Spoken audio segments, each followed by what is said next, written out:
Good morning, and glad to have you on the program Dialogue. This morning in the program Dialogue, we'll be looking at pitfalls in the democratic process. Nigeria has had 17 years of uninterrupted democracy, and the process is still going on. But the way it's been carried on, how far can we sustain this democracy and allow this democratic process to work? Now, as we're having it, people are beginning to talk about leadership. They're beginning to talk about the dividends of democracy.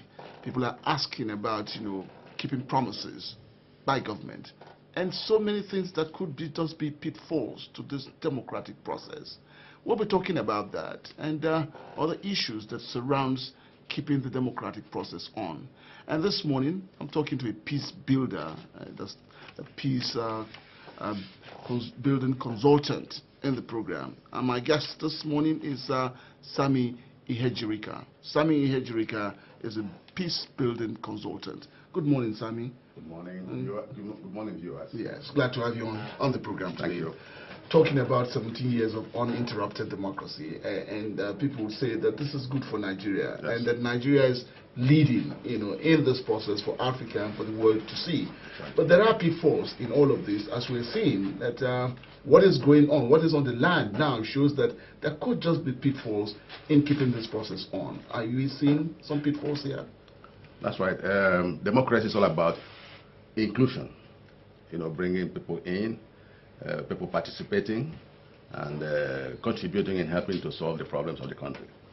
Now, with the democracy we have, I think we've done well so far, because for us it's a new game, a new game on the block.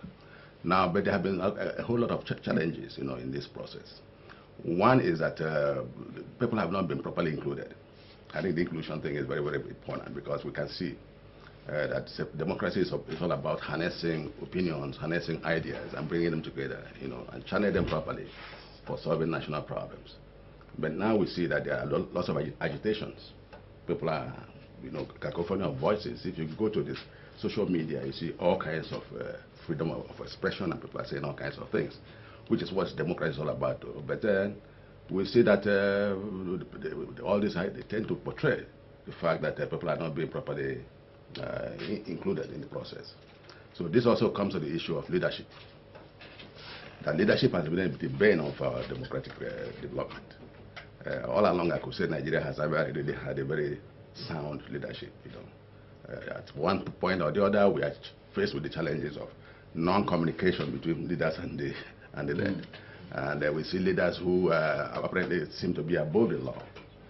But there's this adage that says, for you to be a good leader, you must be a good follower.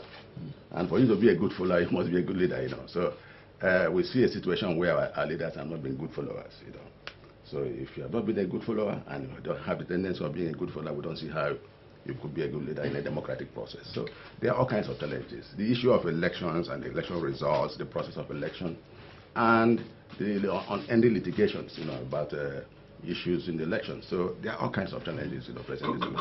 Could we be talking at this point that Nigeria could just be a peculiar situation? I'm talking about how the formative years of this country, the people that make this country. Yes. Could that be an issue in having a smooth democratic process?